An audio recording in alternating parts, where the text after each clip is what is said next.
pese a tener sobre los hombros el cuello y sobre el cuello la cabeza, la usa básicamente para mantener separadas las orejas. Necesitamos que la gente piense y piense críticamente y piense de manera más irrespetuosa con lo que le han enseñado. Pero en filosofía no hay eso. Todo es maravilloso, todo es fantástico, todo es perfecto.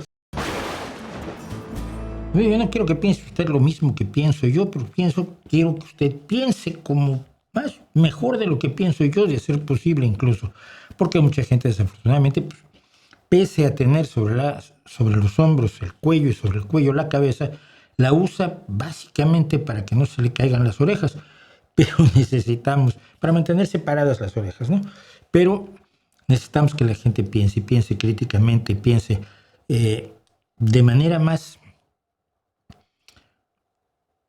irrespetuosa con lo que le han enseñado. Miren, recientemente me ha pasado mucho con filósofos, filosofetas y filosofillos y que nunca logro convencerlos que sean críticos con su propia disciplina. Si yo conozco químicos que son analistas de la química y que en muchas ocasiones dicen, no, esto está errado por esto y esto y esto, este procedimiento es incorrecto, en fin.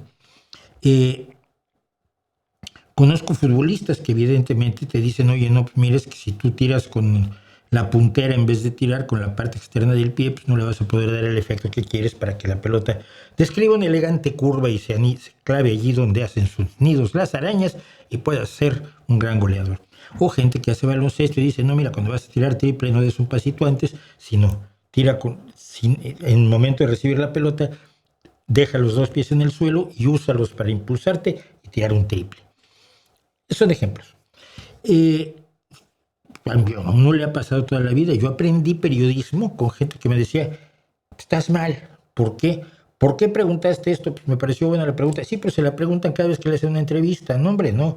Lo que tienes que hacer cuando vas a entrevistar a alguien es leerte las entrevistas que ha dado, por lo menos las más importantes, y entonces haces otras preguntas, porque esto es basura. Ay, perdón, no sabía, ahora ya sé, ¿no? O estás repitiendo palabras, estás repitiendo conceptos, no hiciste tu tarea, no estudiaste lo que tenías que estudiar para poder hacer esta entrevista, esta nota, etcétera, etcétera. Pero en filosofía no hay eso. Todo es maravilloso, todo es fantástico, todo es perfecto.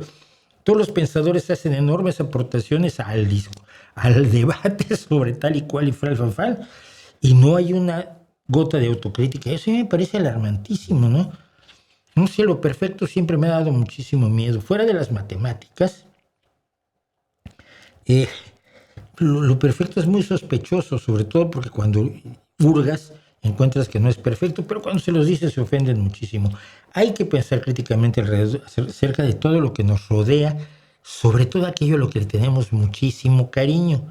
Yo a veces hago eso con toda la intención. Después de que estoy analizando las estadísticas de Maradona, dije, pues no es que no tiene las estadísticas de los grandes jugadores de fútbol del mundo. Lo voy a contar en el canal.